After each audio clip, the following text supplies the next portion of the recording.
assunto do programa de hoje são as doenças da alma.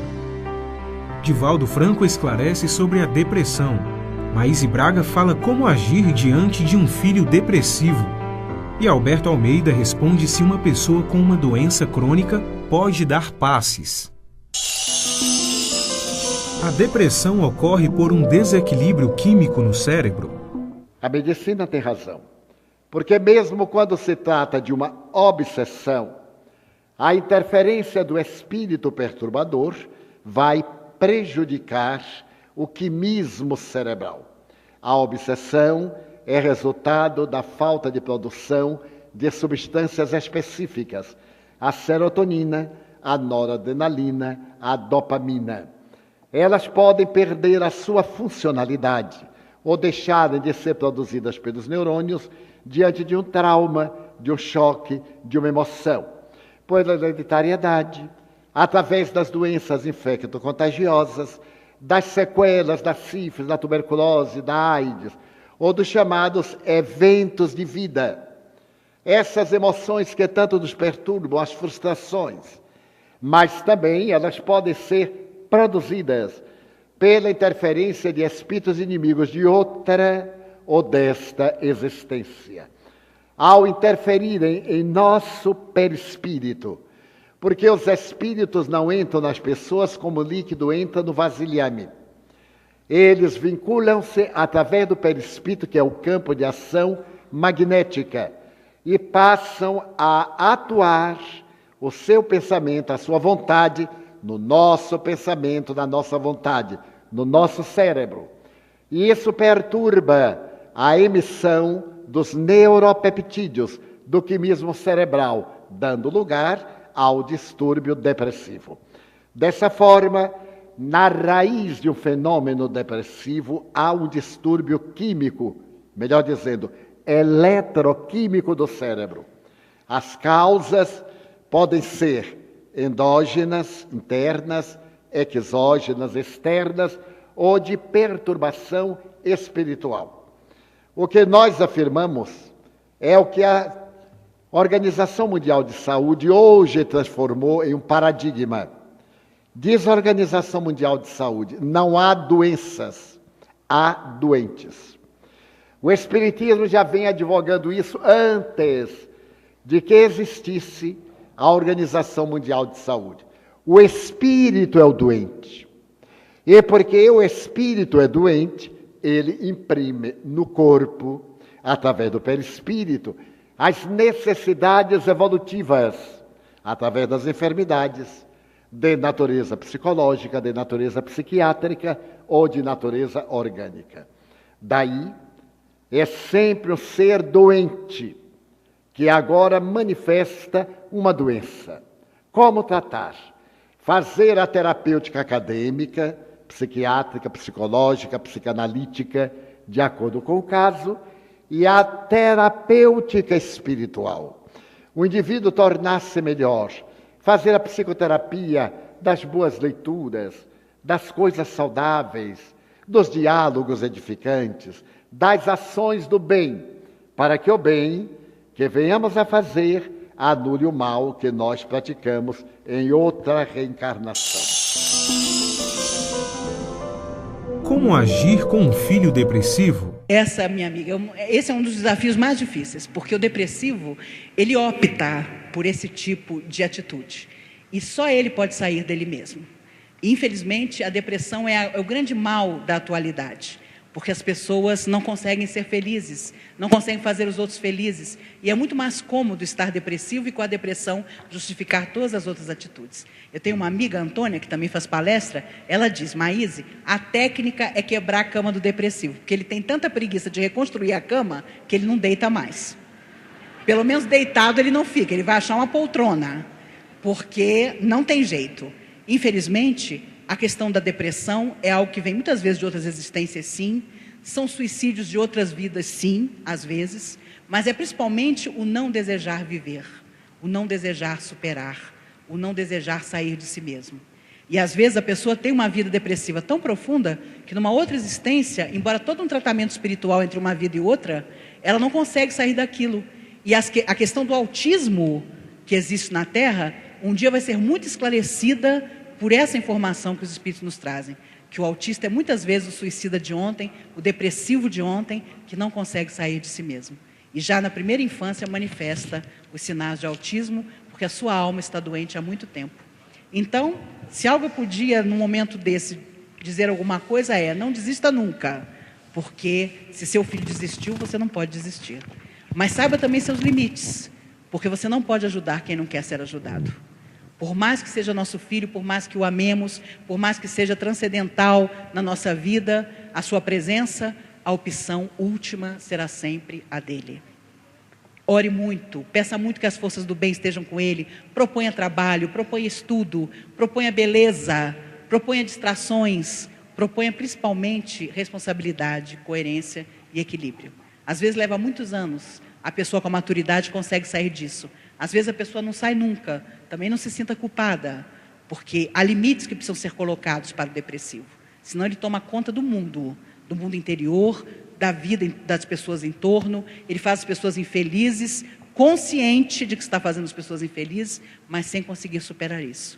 Eu poderia dizer a você que basta tomar passe. Na época dos meus avós, e até na época que eu comecei no espiritismo, há quase 40 anos, a gente dizia, toma uns passes que resolve. A gente sabe que não é assim. Mas a mentalidade da doutrina, graças a Deus, mudou muito. É preciso tratamento com psiquiatra, é preciso tratamento com psicólogo. O Dr. Bezerra diz que há fase em que nós precisamos tomar remédio, sim, porque A e B na nossa cabeça não estão se entendendo. Ele diz que há remédios que vêm do mundo espiritual. Infelizmente, são tratados com desprezo e com excesso pelas pessoas na Terra. Então, há médicos inconsequentes que entopem as pessoas de remédio, achando que aquilo vai solucionar e não soluciona de jeito nenhum. Mas há determinadas medicações que vieram do mundo espiritual para os laboratórios da Terra. Então, os espíritos não são contra um tratamento sério, com um psiquiatra sério, medicação por algum tempo, não para a vida toda. Embora a gente saiba que existem pessoas que vão precisar tomar um remédio a vida toda. Mas é claro que não podemos generalizar. Para isso existem os psicólogos, que estão em toda parte. Deus permite que eles estejam aqui, porque é importante cuidar da mente, fazer terapia sim. Se religião só resolvesse, o mundo já seria outro há muito tempo. Os terapeutas amigos, as pessoas sérias estão aí na Terra para nos ajudar. Mas tem um problema, nós precisamos querer ajuda. Isso é o fundamental. Se a pessoa não quer se ajudar, nem Deus pode fazer nada.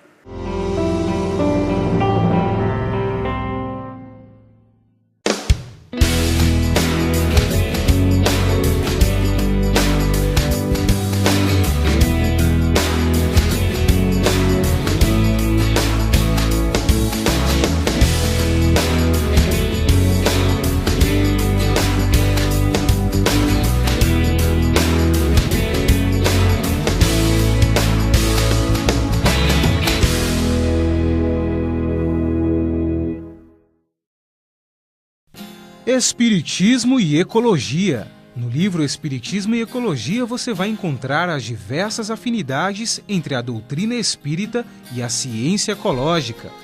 O jornalista André Trigueiro relaciona as duas ciências para defender a biodiversidade, o uso sustentável dos recursos naturais, além da conexão desses postulados com o Espiritismo.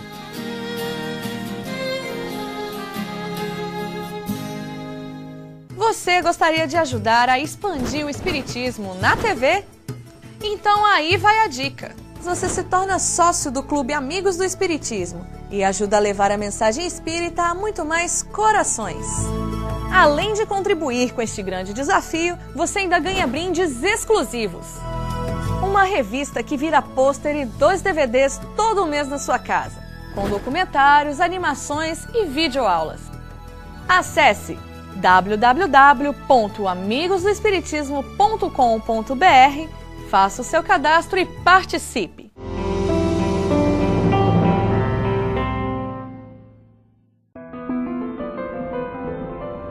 Como o Espiritismo explica as doenças mentais? Antigamente, se tomava algumas doenças mentais como apenas um jeito normal da pessoa ser. Ainda hoje, é muito comum, você pega uma pessoa deprimida e a pessoa diz, não, fulano é um indolente. E às vezes não é um indolente, ele é um deprimido. Agora mesmo acompanhava um jovem de 23 anos, e o pai dizia: o que me incomoda nele é a preguiça, ele é muito preguiçoso. E quando ele faz a narrativa, ele descreve um quadro depressivo. Então, há efetivamente um maior crescimento da ciência no âmbito dos diagnósticos, o que favorece uma melhor compreensão da dinâmica psicológica do ser humano. E, efetivamente, no movimento de transformação, de mudanças, de crises, os desafios mobilizam as pessoas que também trazem internamente os seus conflitos. E, muitas vezes, não é possível, na turbulência, manter a serenidade.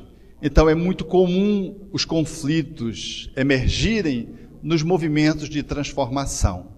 Vivemos, por exemplo, na atualidade, num movimento frenético, numa agitação, com tantas demandas sociais, com a pressão do tempo, um quadro que está muito bem caracterizado, que é a síndrome do pânico. Nunca vi tanta síndrome do pânico, mas que fala como que de uma onda que se estabelece e que caracteriza bem tipicamente o momento socioevolutivo em que nos encontramos, aonde uma pessoa, recuando-se num processo depressivo, tomada pelos medos, a ansiedade vai a níveis estratosféricos, pelas cobranças, pelas demandas externas e internas, e o indivíduo surta, entra num quadro de pânico, avança para um transtorno mental de pânico. Isso está relacionado ao nosso movimento evolutivo, ao nosso momento existencial. Então, quero crer que essa demanda, notadamente nas pessoas que vivem nas grandes urbes, ela fala da dificuldade que é do homem se posicionar face aos inúmeros conflitos internos e externos que surgem, e falando também da necessidade de um norte para este homem. Quando ele não tem um sentido, egoicamente, ele não consegue se manter estruturado, e aí ele cede com o mecanismo de defesa e às vezes ultrapassa os distúrbios emocionais e avança para os quadros dos transtornos mentais. Uma pessoa que não possuía câncer no plano reencarnatório pode desenvolvê-lo? Pode. A pessoa quis dizer, se alguém não tem no karma a presença do câncer, pode adquiri-lo? Pode. Não estava previsto, mas a pessoa optou por adquiri-lo. Eu narrei a história da senhora que durante 20 anos dizia que estava com câncer. Era uma pessoa que anelava inconscientemente por um câncer. Eu tive aqui na Terra um irmão biológico, que está muito próximo de mim, uma diferença de 5 anos. E o meu irmão era um fumante inveterado.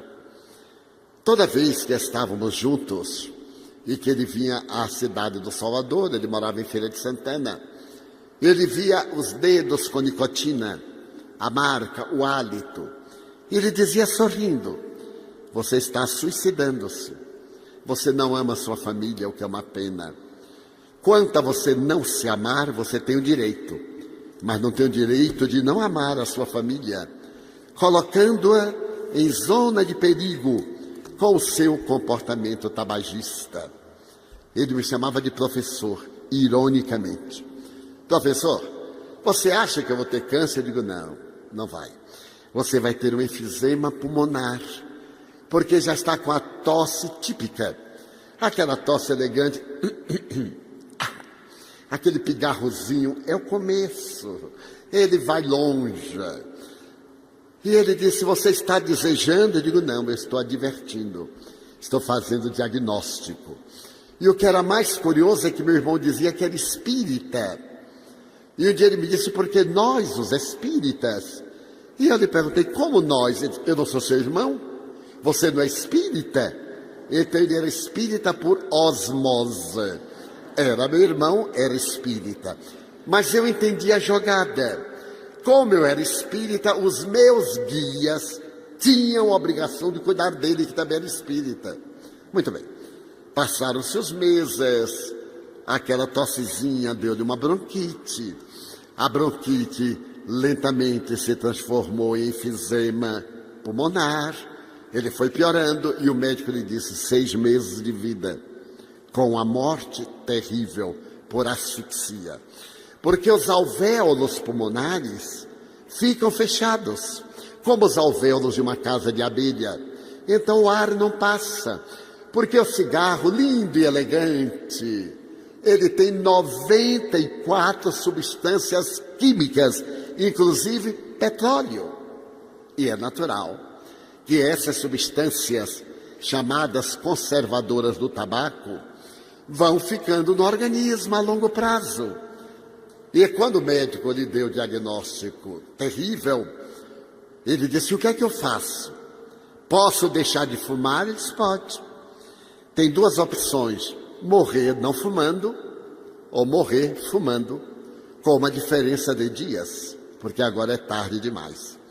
Então meu irmão veio ter comigo, e quando ele chegou, ofegante, porque a morte é um anjo detestado, e ela é tão simpática, aquela foice, a roupa negra, o rostinho de caveira, olha que coisa sui generis.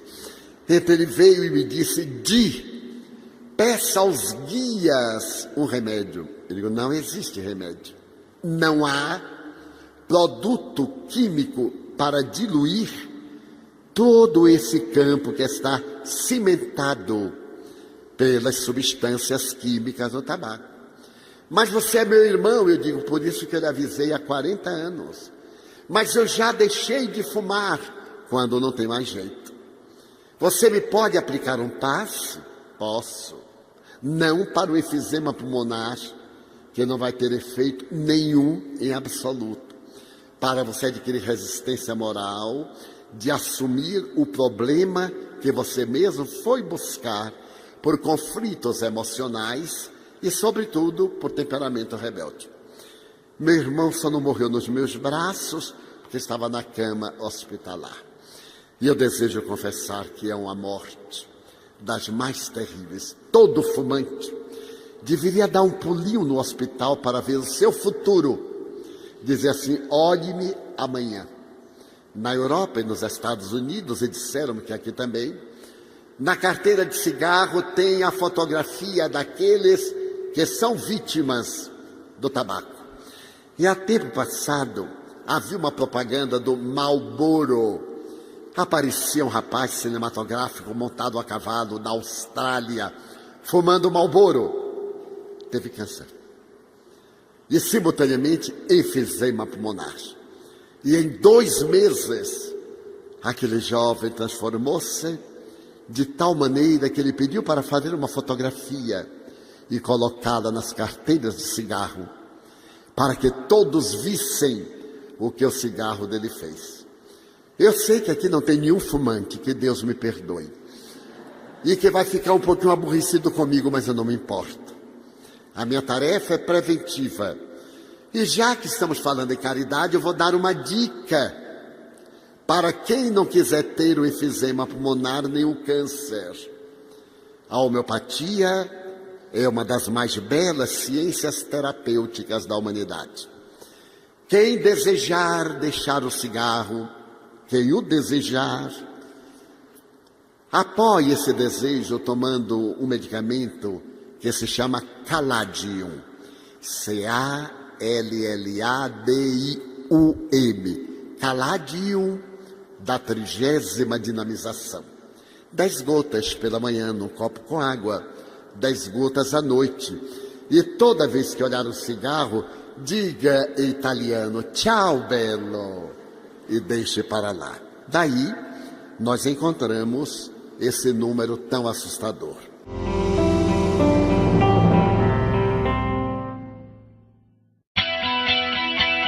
A TVC está presente em toda parte, na Web TV, através do satélite, em seu celular, TV por assinatura e também nas redes sociais. Acompanhe a TVC também no blog, Twitter, Facebook,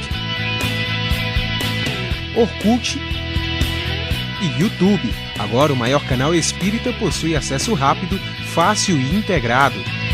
Todas essas páginas estão disponíveis em www.tvsei.com, no lado esquerdo, na parte inferior do site.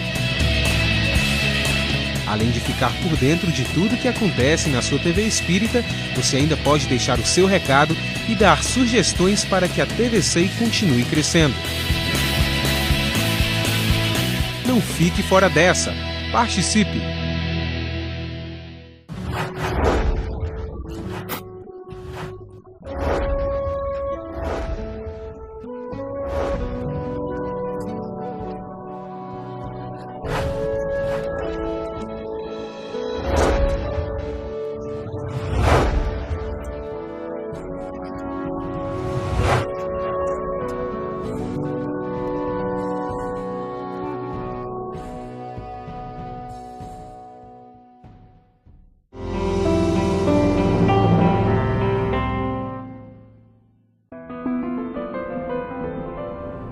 Um médium com uma doença crônica pode continuar a dar passes. Se o médium aplicador de passe está com uma patologia crônica controlada, ele pode aplicar passe. Mas se ele está desequilibrado, não. Porque, por exemplo, quem de nós aqui está com a saúde posta e não tem uma doença crônica? Desde uma unha encravada que você tenta liberar a bichinha, ela não sai. Os fungos estão aí, é uma doença.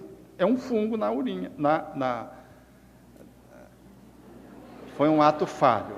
Na unha, mas pode ser também uma bactéria na bexiga, que você trata, a bichinha vem e volta.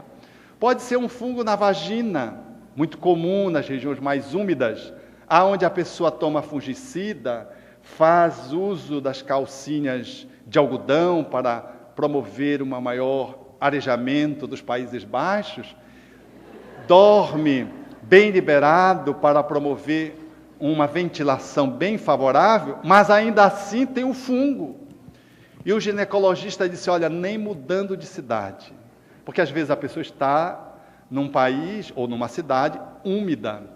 A pessoa tem uma tendência a fazer candidíase vaginal e faz aquele fungo, que é desde criança, a pessoa parece que já nasceu segurando o fungo na vagina. São processos que nós trazemos em nível energético, demonstrando as nossas pendências anteriores. E trazemos a essa ou aquela alteração que não nos inviabiliza de aplicarmos um passe. Porque aquele processo, ele está dentro de um controle médico. Nós guardamos uma homeostase, portanto, um equilibramento da nossa saúde, de uma forma relativa, é verdade, mas saúde sempre é um processo relativo, é um equilíbrio estável. Logo, uma pessoa que tem uma doença crônica, esteja, por exemplo, uma hipertensão arterial, e está bem medicada, está controlada, tudo bem. Mas pode ser que ela não tenha doença nenhuma, esteja com coceira só, uma coceira que ela não sabe de onde veio, surgiu naquele dia, não pode dar passe, porque ela não consegue nem concentrar, ela está dando passe, está se coçando. Não é nem doença, é uma inquietação, e ela nem se dá conta, é um processo emocional que veio para a pele, que ela manifesta na pele, e talvez aquilo não lhe habilite a ser um aplicador de passe naquele dia ou naquele período, por exemplo, em que a pessoa está um pouco agitada internamente e não consegue concentrar. Se a pessoa, no entanto, está descompensada, então é bom que ela receba passe. Na nossa instituição, tinha uma companheira muito afervorada, e mesmo doente ela queria aplicar passe. Quando ela deveria receber, e ela dizia, não, porque quando eu aplico eu melhoro. Mas lógico, a física nos traz isso com prontidão. Nós fechamos um circuito de forças quando conectamos com a pessoa que vai receber passe, e estabelece-se uma diferença de potencial. Quem tem mais, dá para quem tem menos. Ela, adoecida, frágil, já era uma pessoa que estava comprometida no campo da sua idade, porque tinha uma série de achaques, adoecia, ainda queria aplicar passe. Quer dizer, ela ia dar passe, vinha um papapasse desses que não precisam de passe, mas que adoram tomar passe, toma um passe para estocar fluido, como se fosse possível. Se não, eu estou tomando passe, mas você está doente? Não. Mas de repente eu posso sair daqui, ter um achaque, já tomei passe. Não adianta. O passe não é tomado como prevenção. Ninguém acumula energia como gordura, para dizer, agora que eu vou passar fome, eu tenho gordura estocada. Não acontece isso em nível perispiritual. Mas tem gente que nessa forma de funcionar egoisticamente não abre mão e faz o que o espírito humano chama de busca o passe por ninharias e infantilidades. E o passe vai lá, põe a mão assim, o aplicador de passe, que está todo despingolado, coitadinho, para desencarnar, vai lá, estende a mão, fecha-se um circuito de forças, e o que acontece? O passe dá energia para o aplicador de passe, que está em carência, que naquele dia precisava tomar passe. O passe fica muito melhor, porque doou aquele excesso de energia, sai feliz, e o aplicador de passe, que deveria estar recebendo passe, recebeu sem saber, sai melhor. Isso é engraçado, porque para sair melhor inteiro, quase inteiro, é verdade, ainda estou... se beneficiou. Então vejam, ali em nível espiritual, quem deu o passe foi quem estava presumivelmente recebendo. E quem recebeu a energia foi aquele que se colocou na posição de quem ia dar. Então, tenhamos o senso das proporções. Nós não podemos nos habilitar a dar passe se estamos num quadro orgânico, ou psicológico, ou espiritual, que nos impeça, seja agudo ou crônico descompensado. Num quadro de obsessão, recebo passe. Num caso de desequilíbrio emocional, recebo passe. Num caso de transtorno orgânico agudo ou crônico descompensado, receba passe.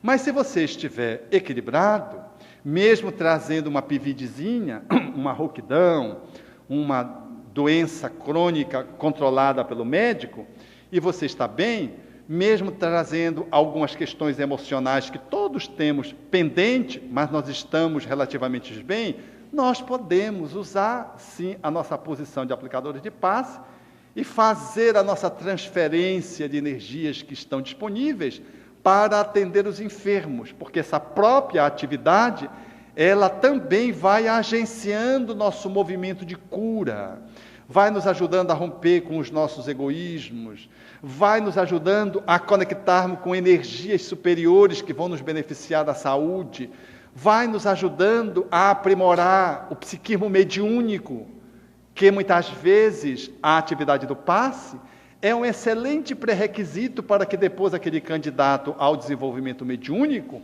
possa integrar essa reunião de estudo, desenvolvimento e educação da mediunidade, já com todo o adestramento que fez na atividade do passe, no qual ele vai aprendendo a concentrar, vai aprumando a mente e vai se conectando com os espíritos amigos numa atividade pré-mediúnica propriamente dita, de alto valor para aquele que se coloca nessa posição. Vejam, então, que o bom senso vai nos dizer como nós devemos nos posicionar em face dessa ou daquela alternância da nossa saúde.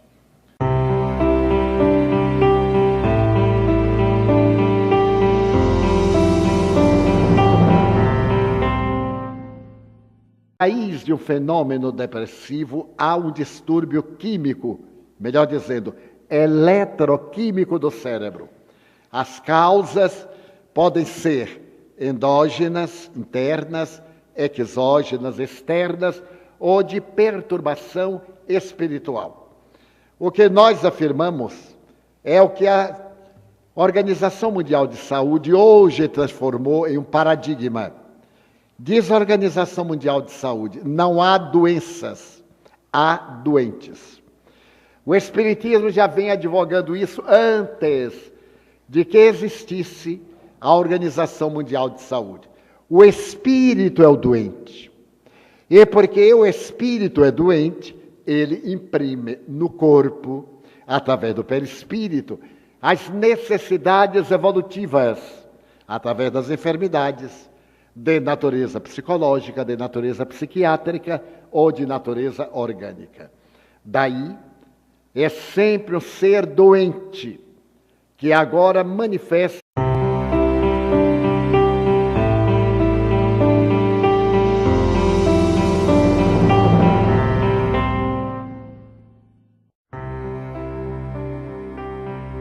O assunto do programa de hoje são as doenças da alma. Divaldo Franco esclarece sobre a depressão. Maíse Braga fala como agir diante de um filho depressivo.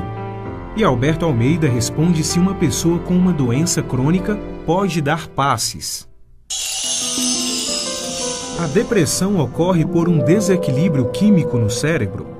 A medicina tem razão, porque mesmo quando se trata de uma obsessão, a interferência do espírito perturbador vai prejudicar o quimismo cerebral.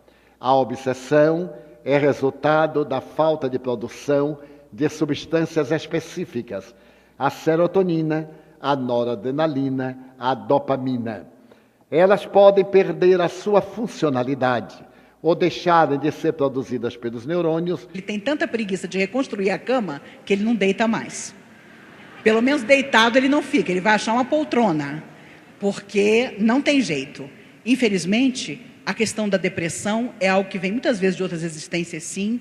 São suicídios de outras vidas, sim, às vezes. Mas é principalmente o não desejar viver, o não desejar superar, o não desejar sair de si mesmo. E às vezes a pessoa tem uma vida depressiva tão profunda que numa outra existência, embora todo um tratamento espiritual entre uma vida e outra, ela não consegue sair daquilo. E a questão do autismo que existe na Terra, um dia vai ser muito esclarecida por essa informação que os espíritos nos trazem. Que o autista é muitas vezes o suicida de ontem, o depressivo de ontem, que não consegue sair de si mesmo. E já na primeira infância manifesta os sinais de autismo, porque a sua alma está doente há muito tempo. Então, se algo eu podia, num momento desse, dizer alguma coisa não desista nunca, porque se seu filho desistiu, você não pode desistir. Mas saiba também seus limites, porque você não pode ajudar quem não quer ser ajudado. Por mais que seja nosso... Diante de um trauma, de um choque, de uma emoção, por hereditariedade, através das doenças infecto-contagiosas, das sequelas da sífilis, da tuberculose, da AIDS, ou dos chamados eventos de vida. Essas emoções que tanto nos perturbam, as frustrações, mas também elas podem ser produzidas pela interferência de espíritos inimigos de outra ou desta existência. Ao interferirem em nosso perispírito, porque os espíritos não entram nas pessoas como o líquido entra no vasilhame. Eles vinculam-se através do perispírito, que é o campo de ação magnética, e passam a atuar o seu pensamento, a sua vontade, no nosso pensamento, na nossa vontade, no nosso cérebro. E isso perturba a emissão dos neuropeptídeos, do quimismo cerebral, dando lugar ao distúrbio depressivo. Dessa forma, narra uma doença. Como tratar? Fazer a terapêutica acadêmica, psiquiátrica, psicológica, psicanalítica, de acordo com o caso, e a terapêutica espiritual. O indivíduo tornar-se melhor, fazer a psicoterapia das boas leituras, das coisas saudáveis, dos diálogos edificantes, das ações do bem, para que o bem que venhamos a fazer anule o mal que nós praticamos em outra reencarnação. Como agir com um filho depressivo? Essa, minha amiga, esse é um dos desafios mais difíceis, porque o depressivo, ele opta por esse tipo de atitude. E só ele pode sair dele mesmo. Infelizmente, a depressão é o grande mal da atualidade, porque as pessoas não conseguem ser felizes, não conseguem fazer os outros felizes. E é muito mais cômodo estar depressivo e com a depressão justificar todas as outras atitudes. Eu tenho uma amiga, Antônia, que também faz palestra, ela diz: Maíse, a técnica é quebrar a cama do depressivo, porque